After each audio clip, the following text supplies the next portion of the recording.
Hello, what's up? My name is EK and welcome to Scratch the Surface. Pasensya na guys, medyo matagal-tagal tayo din nakapag-upload. Alam nyo na medyo busy. But anyway, I'm so excited today na tayo ay gagawa ng tier lister. And today, this needs no introduction. We're going to talk about Jeff Arnold Sermons. Because of the time sermon. Since 1987, hanggang 2013. Mga videos na available sa YouTube. Kasi alam ko nag-start yung Because of the Times 1982, 1983, pero so far walang uploaded video doon sa YouTube. So, yung merong available lang na video sa YouTube, yun lang yung iti-tier list natin. Okay? So, since I think 12 years old ako, 14 years old, hindi pa uploaded sa YouTube yun. Meron na akong collection ng mga DVD. Collection din ni Daddy ng mga preaching ni Jeff Arnold. Lahat ng mga preachings niya. At na-marathon ko na lahat ng preaching niya sa Because of the Times. Ganun ko siya ka-favorite preacher. Kaya gustong-gusto ko siyang i-discuss. I-discuss yung mga preachings niya dito sa Because of the Times. Okay? So, but first, i-explain ko muna sa inyo yung mga category natin. Okay? So, hindi ko ito i-rank kung ano yung pinaka-the best, ano yung super best, hindi. Nakakategorize to ng, itong red, yung wa. Wa! As in, grabe yung impact na wala nang sapat na words to explain kung gaano kalakas yung impact na lang. Wa! Gano'n na lang. Ito yung parang super high level, top-notch sermon niya. And then, sa pangalawang kategory, itong orange, ito naman yung mga deep, heavy.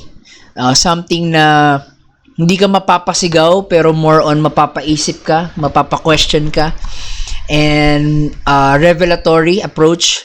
So, ito yung deep heavy.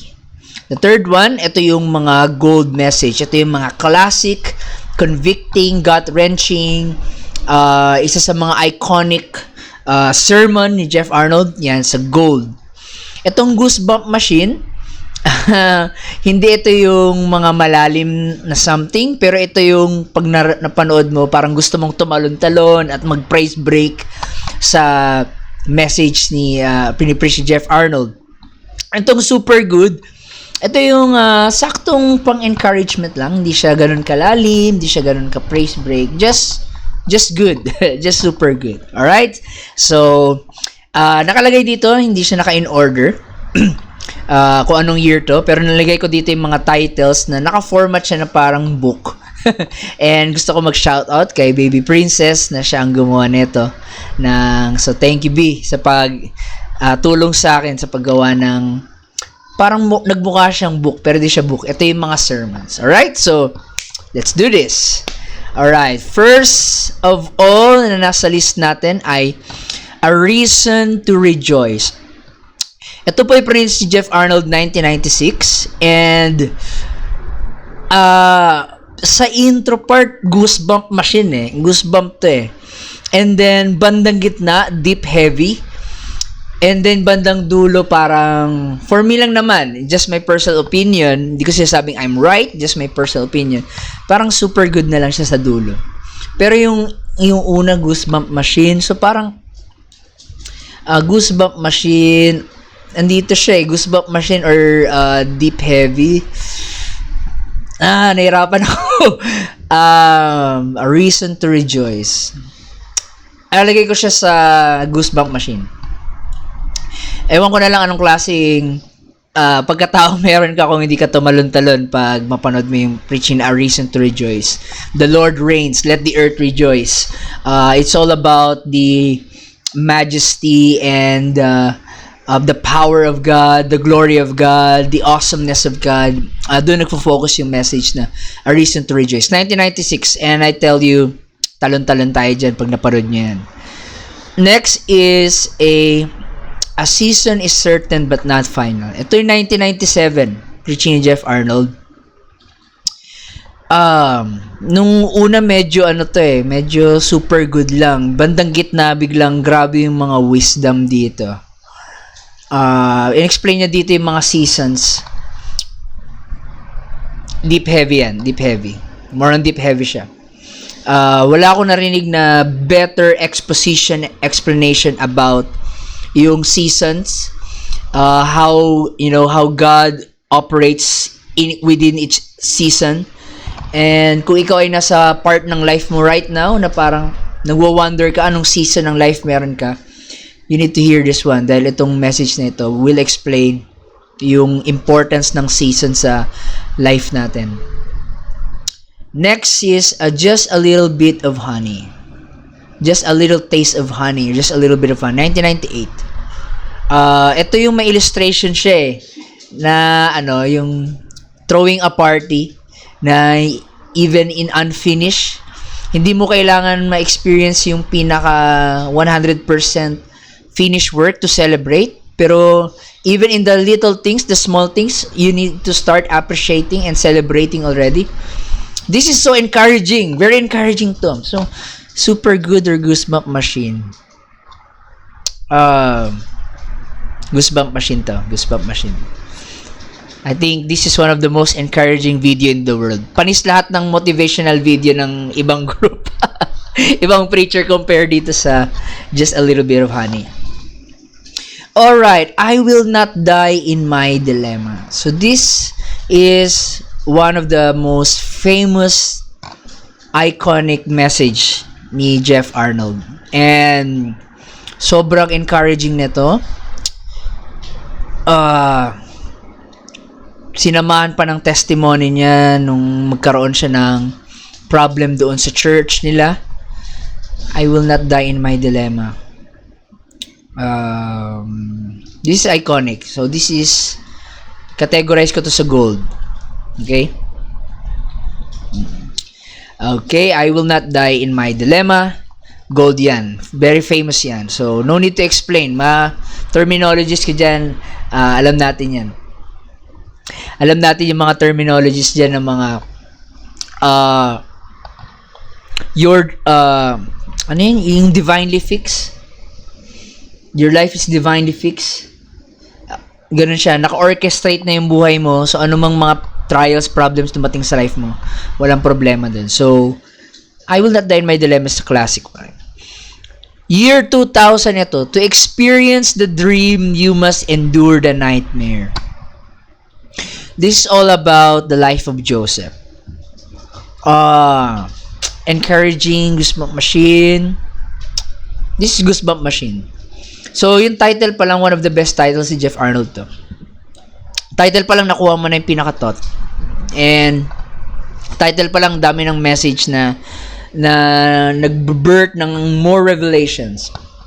To experience the dream, you must endure the nightmare. Like, swabe, di ba?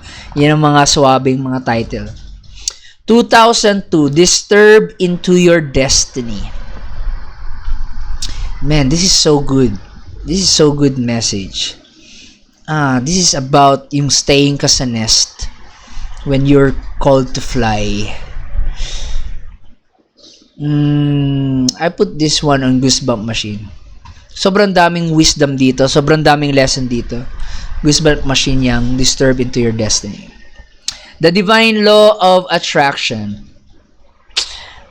Isa to sa mga message na grabing pinaiyak ako ng gusto. That God is He is attracted to your problems. He's attracted to your needs. He is attracted to brokenness. He is attracted to hurts.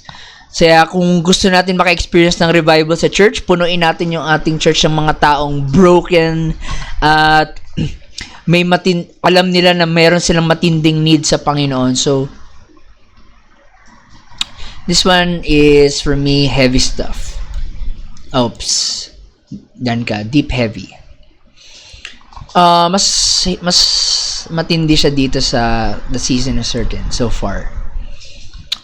So, kung gusto niyo makarinig ng message na talagang makakapukaw ng puso niyo at maiyak kayo, The Divine Law of Attraction 2002. Lalo na yung conclusion part, like, grabe. The Liberating Power of Truth. compare sa ibang preaching ni Jeff Arnold, ibang-iba yung Jeff Arnold dito, yung approach. This is more on deep, revelatory, and hindi ko na-predict na akala ko it's more about truth, but then lumalim at nag-dive deeper si Jeff Arnold more into love. So this one is deep, revelatory. So dito natin yan siya lalagay. Mas deep siya dito sa divine law of attraction eh. So dito siya. Dito ka. Una siya. Oops, ba't ayaw? Yan. The liberating power of truth. Divine law of attraction. Next is, now, 2004. One of my favorite sermon. 2004, Jeff Arnold. When you measure everything, when you stop measuring everything, the miracle will start. Ito yung gumamit siya ng very simple illustration lang, yung tape measure. But that little, sorry for the terminology, that little dumb tape can shut down all the promises of God when you start to limit God and doubt His promises. This is great. This is so good. When you stop measuring everything, the miracle will start. This is on the wa. What a wa. Ito yung mga message na, wow! Talaga sumasabog ka na lang. At more on miracles, healing ang drive ni, stepping into supernatural, ganun yung mga drive ni Jeff Arnold dito. The next thing is, 2005. Ito yung expectation must always precedes miraculous experiences. 2005, more about stepping to supernatural, more about the power of expectation, anticipating. I'd rather put this one into, hindi siya ganun ka-deep, hindi rin ganun kawa. I think I put this one super good.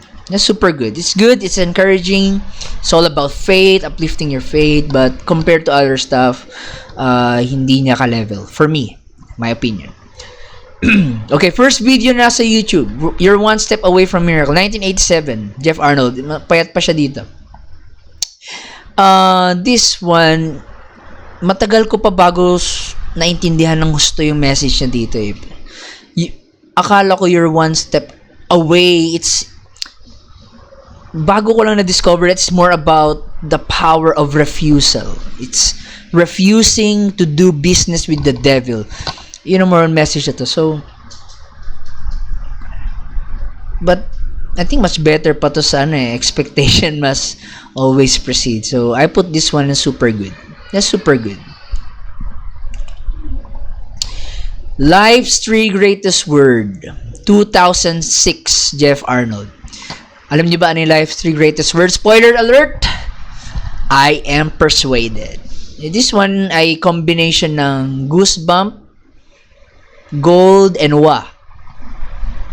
I think I'll put this one on... hirap pa. Goosebump machine or wa? Goosebump machine or wa? Goosebump machine or wa? Napawa din ako eh. Napag-goosebump machine din ako eh. Dapat pala gumawa ko kategorya na pinagsama, no? Anyway, I'll put this one on goosebump machine. Pero dito siya... Yan, dyan siya banda. Sunod sa disturb into your destiny. Next one. 2007, Jeff Arnold. God's greatest desire and man's greatest need. Search nyo yan. This is so far the deepest revelatory, eye-opening message na I heard kay Jeff Arnold. God's greatest desire and man's greatest need is that for us to know Him. Parang sinasabi daw ni God is, my greatest desire is for you to know me. And knowing me is the greatest need that you have in your life. So this one is deep heavy. More than the season is certain, more than the divine law of attraction, more than the liberating power of truth.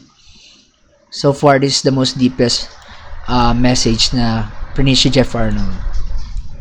Okay, wait a minute. My Cup Runneth Over, 2008. Now, sa intro pa lang, goosebumps na to eh. Si Jeff Arnold yung tipong preacher na wala ng intro. Hanggang banat na agad. Dito banat agad diretso to eh. Goosebump machine siya. Pero sa first part lang. Sa bandang gitna parang medyo, for me lang parang medyo naubusan. May illustration din siya dito yung meron siyang cup overflowing na tumatalsik-talsik dun sa carpet ng POA. I'll put this one in super good, but it's better than you're one step away from miracle. My cup runneth over. 2010, Jeff Arnold, I've got an anchor for my soul. I've got an anchor for my soul. Encouraging, uplifting, hindi siya ganun ka-deep, heavy, goosebump. It's super good. So, I think pangalawa siya dito sa My Cup Runneth Over. 2010 to. So, this is more on the Jeff Arnold encouragement, uplifting messages. 2011, The Lord of What's Left. He is the Lord of what I've lost, and He is the Lord of what I've got left. And what left is greater than what's lost. So, yun ang pinaka gist ng message. It's a classic one, gold one. At pangalawa lang yan sa I Will Not Die in My Dilemma. Ito yung pinaka so far na meron available sa YouTube. Ito yung pinaka latest niya kung titignan natin sa year 2013. The Delivering Power of Determination. Hindi siya deep, hindi siya wow. It's more on super good, encouraging. Mas encouraging siya dito sa My Cup Runneth Over for me. Kung discouraged ka, wag ka na mag-search ng motivational talk ng ibang preacher. Panoorin mo na lang Delivering Power of Determination. You're going to be super encouraged with that. Releasing God to be what He is. 1989, if I'm not mistaken. This is all about the power of worship and indifference ng worship and praise.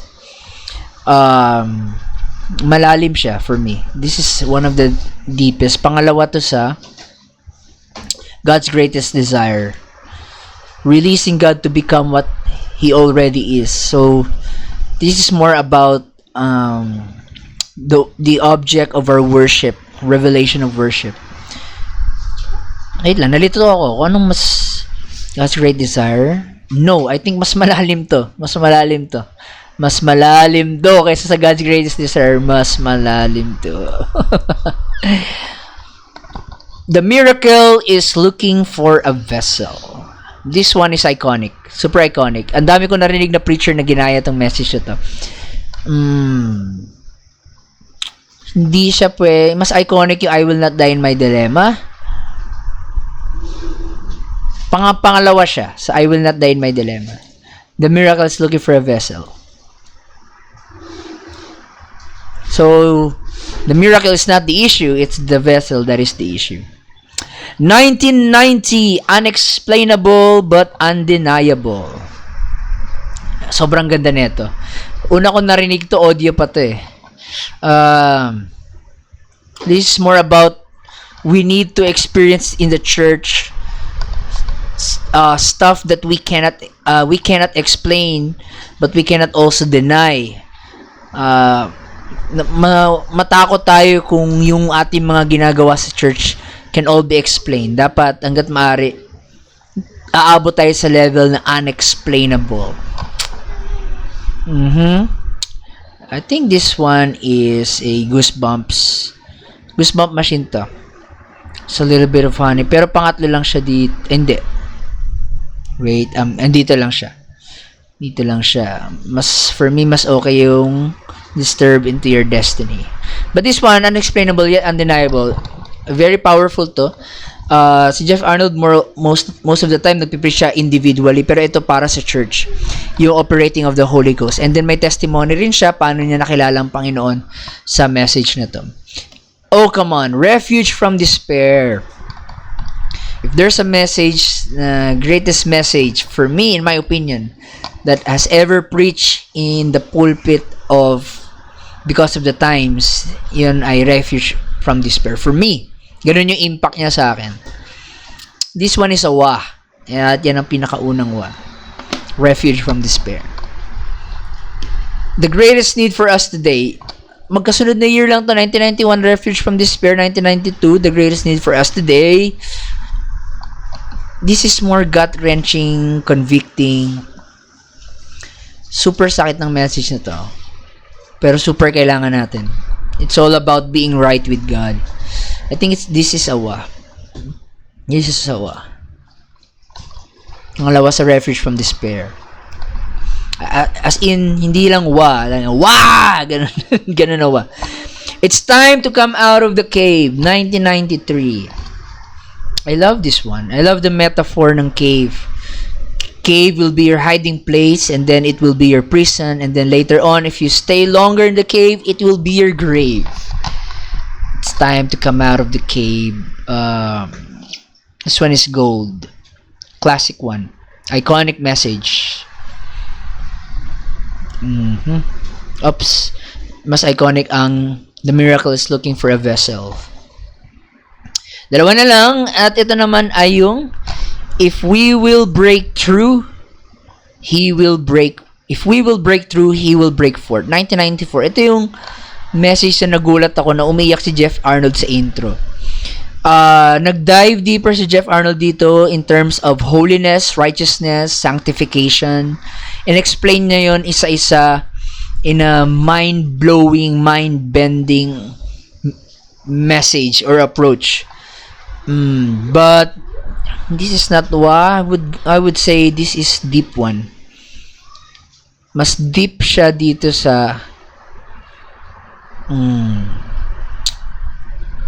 sa deliberating power of truth. Pangatlo siya dito. Mas malalim yung releasing God eh. Pangalawa yung the greatest need for God's greatest desire, pangalawa yan. And one last one, 1995, possessing our possessions. I love the wordplay ng title and the message also. It's very powerful. It's deep, but it's more on gold message category for me. Wait lang, nalilito ako kung deep or gold siya. Andito lang siya sa dalawa. I think dito yan siya. Possessing our possessions. There you go. And hopefully, my request is that pabalikin nila si Jeff Arnold ulit. At marinig natin mag-preach because of the times. Of course, the because of the times doing great, but for me, bilang childhood na nakita lagi si Jeff Arnold, for me, it will never be the same without him. But anyway, so far, ito yung mga lahat ng message na yan ay available sa YouTube. So, panoorin niyo yan. So, guys, I hope na nakatulong to sa inyo. Kung naghanap kayo ng message to be encouraged, naghanap kayo ng message to be convicted, or naghanap kayo ng message na, wow! Gusto niyo gumanon. Ito yung mga, I hope itong video na tayo makakatulong sa inyo. So, thank you guys for watching, and please don't forget to click like, share, and subscribe. Kung bago ka lang dito, ano pang inantay mo, subscribe ka na. Alright? So, God bless, and ano ba yung mantra ko? God bless, and Godspeed.